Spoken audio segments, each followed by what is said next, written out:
मैं बहुत साफ साफ बता देना चाहता हूं हुकूमत हिंद को कि होश में आए, होश के नाखून ले। अगर यति नरसिम्हानंद, वसीम रिजवी, अश्वनी उपाध्याय और पिंकी चौधरी जैसे आतंकवादियों पर कार्रवाई नहीं हुई यूएपीए और एनएसए के तहत, तो अब मुसलमान जाग गया है। अब मुसलमान बैठने वाला नहीं है। हम ये बता देना चाहते हैं कि हमारे जज्बात से खिलवाड़ न किया जाए। मुसलमान वो है जो अपनी जानों की बाजियां तो लगा सकता है, लेकिन अपने नबी की अज़मत से कोई समझौता नहीं कर सकता। इस्लाम एक अमन शांति का मजहब है जो किसी पर जुल्म करने की इजाजत नहीं देता, लेकिन इस्लाम वो मजहब है जो जुल्म सहने की भी इजाजत नहीं देता।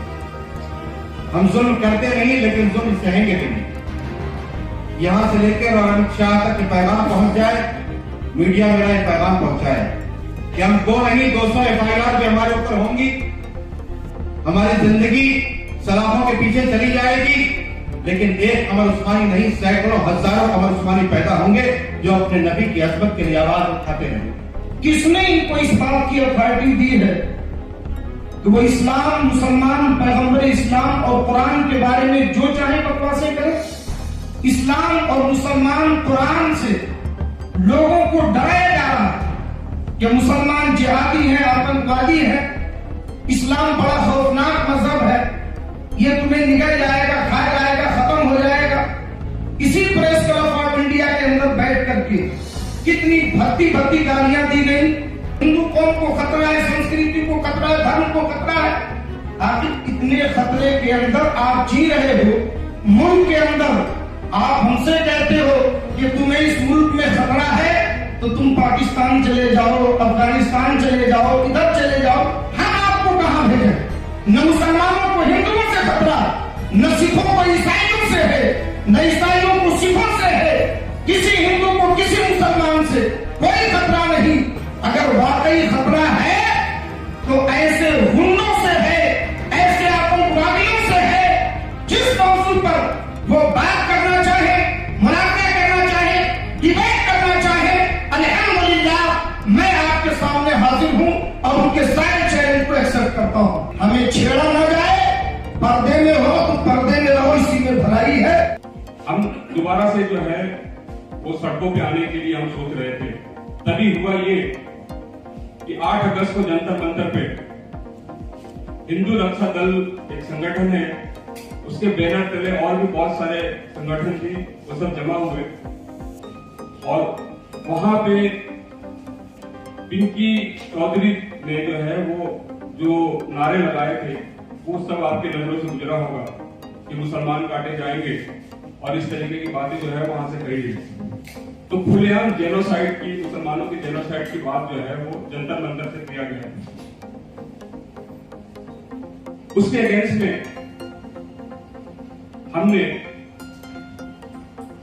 24 अगस्त को जंतर मंतर पे एक प्रोटेस्ट हमने कॉल आउट किया। हमने उसकी रिटर्न इंफॉर्मेशन जो है वो पार्लियामेंट स्पीच के जो डीसीपी है, हमने उनको रिटर्न भेज दिया था कि हम 24 अगस्त को जंतर मंतर पर हम प्रोटेस्ट करेंगे इन सारी चीजों के अगेंस्ट में, हेट स्पीच के अगेंस्ट में, मॉब लिंचिंग के अगेंस्ट में और इस्लामोफोबिया के अगेंस्ट। जब हमारे लोग जंतर मंतर पे जमा होना शुरू हुए तो इससे पहले कि हम प्रोटेस्ट करना स्टार्ट करते, वहां जो लोग भी आते गए उन सबको डिटेन कर दिया था दिल्ली पुलिस ने। और हमारी तहरीक की जो लीडरशिप टीम थी, तहरीक इस्लाम की, उस लीडरशिप टीम को भी डिटेन करके वो लोग मंदिर मार्ग लेके आए। मंदिर मार्ग में जो कुछ भी हुआ और जो कुछ भी बातें हुई, वो मैं चाहता हूं इसके आगे के वाकया और इसकी आगे की बातें आपके सामने हमारे तहरीक के जो फाउंडर और प्रेसिडेंट है हजरत कमर गनी उस्मानी साहब किबला, वो आप सबके साथ शेयर करें। और आपके जरिए हम चाहते हैं कि ये बात सरकार तक जो है वो पहुंचे और इन जो भी ये जो गुस्ताखियां हो रही हैं, जो ये हेट दिए जा रहे हैं, जो ये एंटी सोशल एलिमेंट जो है, इनके खिलाफ सरकार फौरन एक्शन है। हजरत कमर गनी उस्मानी साहब से आगे की प्रश्न पूछूं। बातिल से डरने वाले ए आसमां नहीं हम, बातिल से डरने वाले ए आसमां नहीं हम, 100 बार कर चुका है तू इफ्तिहा हमारा। बीजेपी हुकूमत 2014 में जब पूरी तौर से इक़्तिदार में आई, इक़्तिदार में आने के बाद ही इस्लाम और मुसलमानों के खिलाफ साजिशों का दौर शुरू हो गया। 2015 में सबसे पहले पैगंबर इस्लाम सल्लल्लाहु अलैहि वसल्लम की शान में गुस्ताखी कराई गई और फिर गुस्ताखियों का यह सिलसिला बढ़ता रहा। मुसलमान ये सोचता रहा कि मुल्क का अमन अमान खतरे में ना आए, लिहाजा खामोश रहो, सब्र करो। जिसका नतीजा ये हुआ कि 2015 से 2020 तक ये गुस्ताखियां तेजी के साथ बढ़ती चली गई। आलम ये था कि गुस्ताखी करने वाला उसे बाकायदा प्रोटेक्शन दिया जाता था। अगर उसके खिलाफ कोई आवाज उठाता था तो उल्टे उसी पर कंप्लेंट की जा रही थी। लोग इंडिविजुअली गुस्ताखियां करते थे, सोशल मीडिया के जरिए, प्रिंट मीडिया के जरिए, इलेक्ट्रॉनिक मीडिया के जरिए। लेकिन 2021 में ये गुस्ताखियां इस तरह बढ़ाई गई कि यपी नरसिम्हानंद सरस्वती जैसे आतंकवादी ने इसी प्रेस क्लब ऑफ इंडिया में बैठकर अल्लाह रसूल और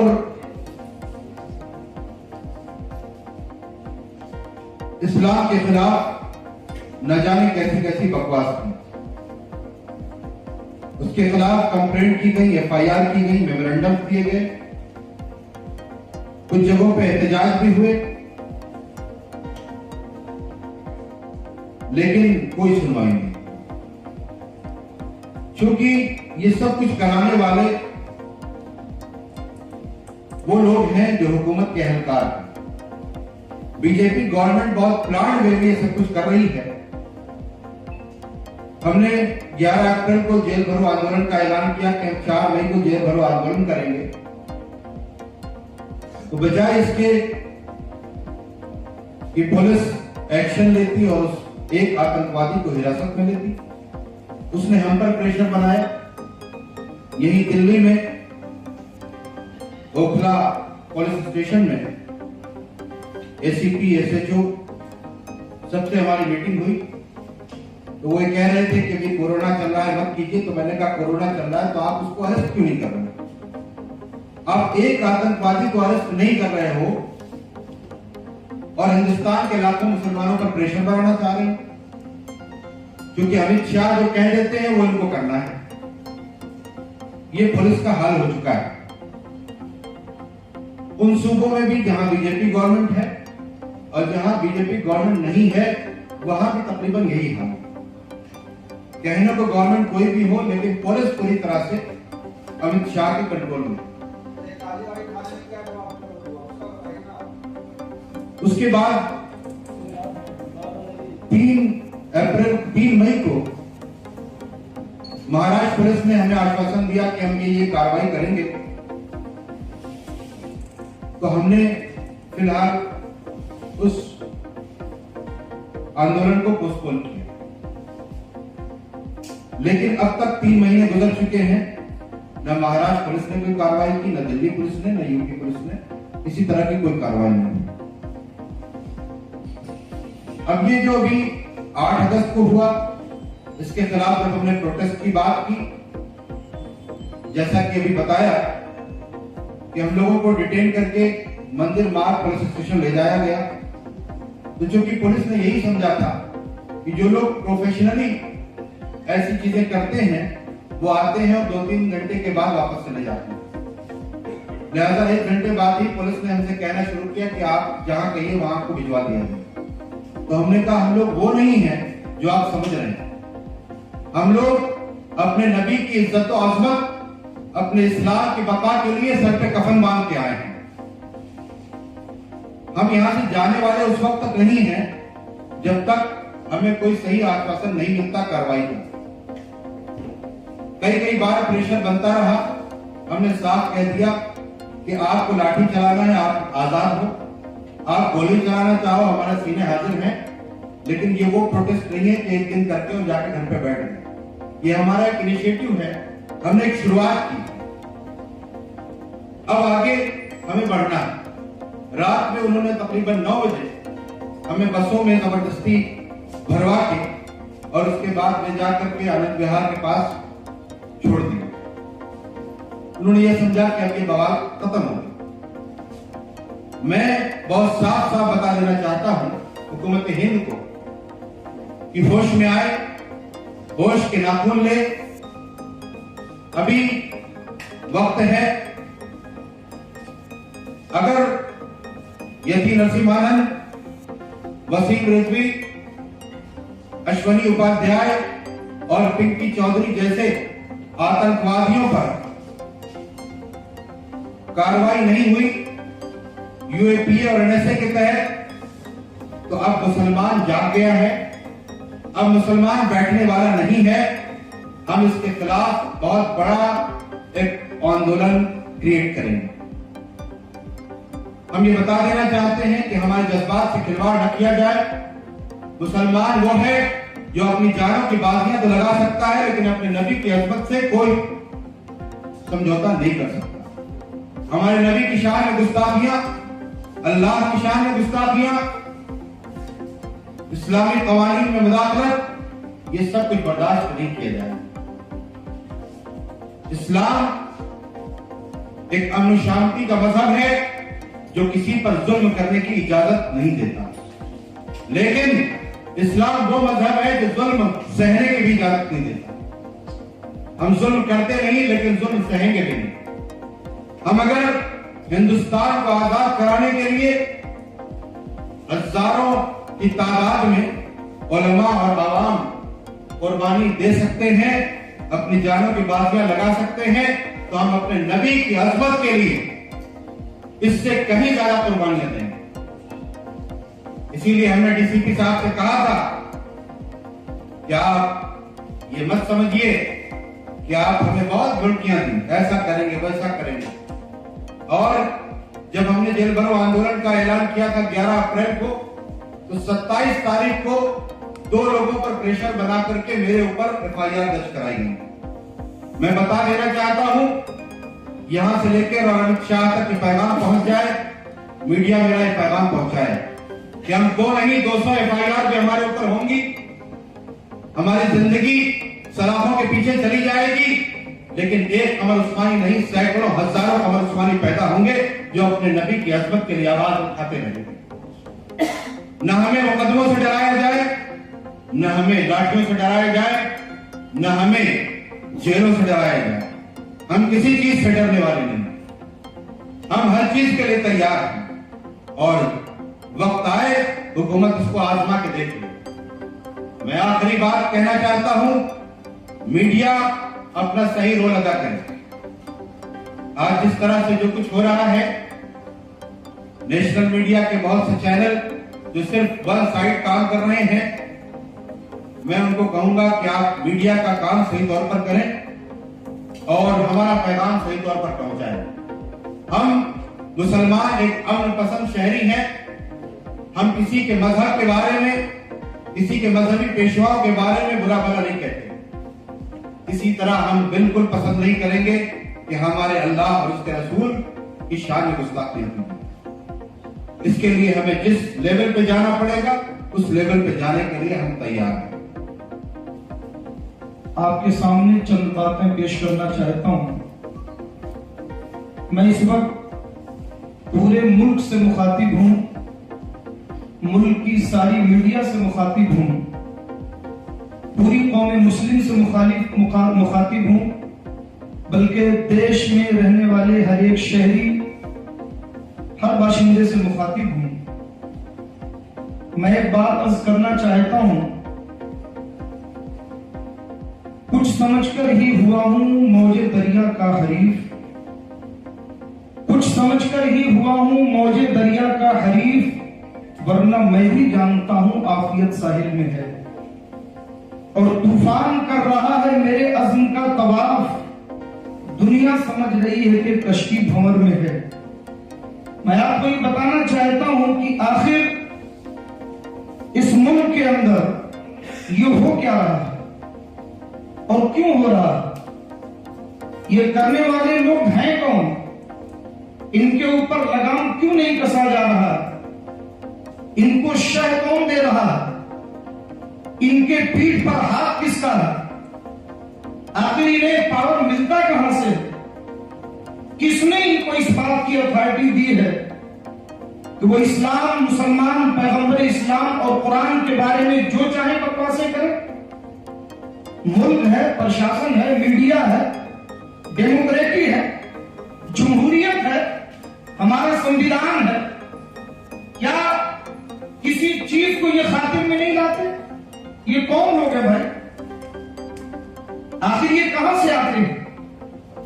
आज आलम ये है, आप देखें मुल्क के अंदर पूरे इन 74 सालों के अंदर 58,000 से ज्यादा फसादात हो चुके हैं। बड़े बड़े फसादात की बात अगर की जाए तो तकरीबन 115 बड़े बड़े फसादात हुए। और अभी हालिया दिनों में आपने देखे होंगे, आप 2014 से आप आगे की तरफ देखें तो आपको पूरे मुल्क में कई जगहों पे बड़े बड़े फसादात नजर आएंगे। हम इस वक्त मुल्क के कैपिटल दिल्ली के अंदर बैठे हुए हैं। आप दिल्ली का जायजा लें, हम दूर कहां जाएं। सबको मालूम है कि दिल्ली का भयानक तरीन फसाद सबकी निगाहों के सामने आया और बाज़ाब्ता फसाद से पहले उसका माहौल तैयार किया गया, भड़काऊ बयान दिए गए, भाषण दिए गए। ये सारी चीजें जो हो रही हैं, आपको मैं बताना चाहता हूं कि ये पूरी प्लानिंग के तहत हो रही है। और मैंने कहा कि मैं मुल्क के हर शहरी तक एक पैगाम बताना चाहता हूं कि जरा लोग सोचें इस बारे में, ये मुल्क को किस तरफ लेके जा रहे हैं, क्या करना चाहते हैं इस मुल्क के अंदर। मेरे दोस्तों, आप जरा सोचिए आज मामला क्या है कि हर मामले में हिंदू अक्सरियत को मुसलमानों से डराया जाता है और डरा करके फिर वो अपना काम करने की कोशिश करते हैं, जिसको इस्लामोफोबिया कहते हैं। इस्लाम और मुसलमान कुरान से लोगों को डराया जा रहा है कि मुसलमान जिहादी हैं, आतंकवादी हैं, इस्लाम बड़ा खौफनाक मजहब है, ये तुम्हें निकल जाएगा, खा जाएगा, खत्म हो जाएगा। इसी प्रेस क्लब ऑफ इंडिया के अंदर बैठ करके कितनी भद्दी गालियां दी गई, पैगंबर इस्लाम की शान में गुस्ताखियां की गई, कुरान मुकद्दस के बारे में नाज़ेबा कलिमात इस्तेमाल किए गए, इस्लाम के बारे में निहायत उल्टी सीधा और बेहुदा बातें की गई। मैं आपसे ये पूछना चाहता हूं कि ये राइट उनको दिया किसने? अगर आपको किसी चीज पर एतराज है, कुरान के ताल्लुक से कोई गलतफहमी है, पैगंबर इस्लाम की सीरत पर आपको एतराज है, आप इस्लाम के बारे में किसी गलतफहमी के शिकार हैं, तो हमारे मुल्क के अंदर हजारों मदरसे हैं, सैकड़ों उलमा हैं। आप दानिश्वरों से बैठ के बात करें, आप इस्लाम का मुताला करें, आप पैगंबर इस्लाम की सीरत पढ़ें। मैं पूरे चैलेंज के साथ कह रहा हूं कि ये जितने बकवास करने वाले इस्लाम के बारे में, ये इस्लाम, कुरान और मोहम्मद सल्लल्लाहु अलैहि वसल्लम के लफ्ज की सही मीनिंग तक नहीं बता सकते, ये कुरान की मीनिंग तक नहीं जानते, ये कुरान मुकद्दस पर भोंकने वाले। मैं आपसे ये कहना चाह रहा हूं कि इतनी गालियां दी गई, इस कदर बकवासें की गई, गुस्ताखियां और बेइज्जती की गई। हुकूमत को खुद, हुकूमत के नाक के नीचे दिल्ली के अंदर ये सारी चीजें हो रही है, हुकूमत को खुद एक्शन लेना चाहिए था, खुद उन्हें गिरफ्तार करना चाहिए था, क्योंकि ये लोग मुल्क के माहौल को खराब करना चाहते हैं। जाहिर सी बात है मगर जब उनके खिलाफ FIR किए गए, उनके खिलाफ आवाजें उठाई गई, तब भी कोई एक्शन नहीं लिया गया। आखिर इससे क्या समझा जाए? मैं यहां पर एक और बात आपको बताना चाहूं कि ये कितना मूर्ख बनाया जा रहा है पूरे मुल्क को, किस कदर बेवकूफ बनाया जा रहा है पूरी जनता को। क्या कहा जाता है? 4-4, 5-5 बच्चे पैदा करो, खूब बच्चे पैदा करो। हिंदुओं से कहा जाता है वरना 2029 में मुसलमान यहाँ का वजीर आजम बन जाएगा, मुसलमान अक्सरियत में आ जाएंगे। प्रेस क्लब में बैठ करके मारने काटने की बात की जाती है, अपने लोगों को राइफल की ट्रेनिंग की बात की जा रही है। और आप जंतर मंतर का अभी आपने सुना किस कदर गुस्ताखियां की गई। अब तो खुलेआम सोशल मीडिया लेके लीजिए, आप फेसबुक पे, व्हाट्सएप पे जाइए, तमाम साइटें हैं, बल्कि नेशनल मीडिया पर आकर के बकवासें की जा रही हैं। इन तमाम के पीछे पूरी कौम को समझने की जरूरत है कि ये बहुत बड़ी साजिश है। ऐसे लोग कौन हैं? मैं हुकूमत से अपील करता हूं कि वो उनको खना ले, इनके ऊपर जांच बैठाए। कहीं ऐसा तो नहीं कि ये मुल्क मुखालिफ किसी ताकत का एजेंट बन करके भारत के अमन अमान को खत्म करना चाहते हैं? कहीं तो ऐसा नहीं कि बाहर की किसी दुश्मन ताकत का आलेकार बनकर ये इस मुल्क में आग लगाना चाहते हैं? आखिर इनके अंदर इतनी हिम्मत आई कहां से? इन्होंने इस्लाम, मुसलमान, पैगंबर इस्लाम के खिलाफ इतनी भद्दी गालियां दी हैं। मैं आपको बताना चाहता हूं कि ये मूर्ख कैसे बनाते हैं, बेवकूफ कैसे बनाते हैं। इस्लाम से लोगों को डरा रहे हैं, पैगंबर इस्लाम से लोगों को डरा रहे हैं, मुसलमानों से डरा रहे हैं। अरे मूर्खों, बेवकूफों, तुम्हें इतनी अक्ल नहीं आई? आज तुम इतने डर में हो कि मुसलमानों को खत्म कर दो, इन्हें भगा दो, इन्हें काट दो, वरना हिंदू खतरे में आ जाएगा, हिंदू संस्कृति खतरे में आ जाएगी, हिंदू खतरे में आ जाएगा, यहाँ के हिंदू शहरी खतरे में आ जाएंगे। मैं आपसे पूछना चाहता हूं, 800 साल तक, तकरीबन 800 साल भारत में मुसलमानों की हुकूमत रही, तब हिंदू खतरे में नहीं आया। 200 साल तक इस मुल्क के अंदर अंग्रेजों का शासन रहा, तब हिंदू खतरे में नहीं आया। और पिछले 74 साल से, आजादी के बाद से अब तक इस मुल्क के वजीर आजम और अक्सर सूबों के चीफ मिनिस्टर और मंत्री, सेंट्रल से लेकर मंत्री तक, अक्सर देश तक हिंदू अक्सरियत से ताल्लुक रखते हैं, तब भी हिंदू खतरे में नहीं आया। 2014 से जब से बीजेपी हुकूमत आई है, जब से आपका राज यहां आया है, और उसके बावजूद सेंटर में भी और अक्सर सूबों में यहां पर बीजेपी की हुकूमत कायम है, तो आज हिंदू इतने खतरे में है, इतना ज्यादा खतरे में आ गया। उसके अलावा आपने 1-2 नहीं, हजारों सेनाएं बना रखी है अपनी संस्कृति की हिफाजत के नाम पर। हजारों सेनाएं, गली गली में सेना, ये सेना, वो सेना, ऐसी सेना जो गुंडागर्दी करते फिरते रहते हैं। उसके बावजूद आप पूरे मुल्क को मूर्ख बना रहे हो कि मुसलमानों से हिंदू संस्कृति को खतरा, मुसलमानों से मुल्क को खतरा है। मैं आपसे ये कहना चाहता हूं कि जरा सोचिए, ये कितनी बड़ी इस मुल्क की बेइज्जती है। हमारे मुल्क के अंदर तकरीबन 42 लाख फौज है, फौजी, नीम फौजी दस्तों की तादाद तकरीबन 42 लाख है। मुल्क के अंदरूनी तहफ्फुज के लिए तकरीबन 70 लाख पुलिस के अफराद मौजूद हैं, जिसमें सारा मुल्क और मुल्क में रहने वाले हर कौम के लोग एक इत्मीनान की सांस लेते हैं कि हमारी हिफाजत के लिए फौज भी है, पुलिस भी है। वो इस बात का राइट रखते हैं कि हम चैन सुकून से सोएंगे, और अगर हमारे ऊपर कोई अटैक होता है तो हमारी फौज और हमारी पुलिस हमारी हिफाजत करेगी। इन तमाम चीजों के बावजूद इतना खौफ इनको है, इतना खौफ इनको है कि हर मजलिस में, हर जगह मुसलमान खतरा पैदा करेंगे, हिंदू कौम को खतरा है, संस्कृति को खतरा है, धर्म को खतरा है। आखिर इतने खतरे के अंदर आप जी रहे हो, मुल्क के अंदर आप हमसे कहते हो कि तुम्हें इस मुल्क में खतरा खतरा है तो तुम पाकिस्तान चले जाओ, अफगानिस्तान चले जाओ, इधर चले जाओ, हम आपको कहां भेजें? आप इतने खतरे में हैं, हम आपको कहां भेजें?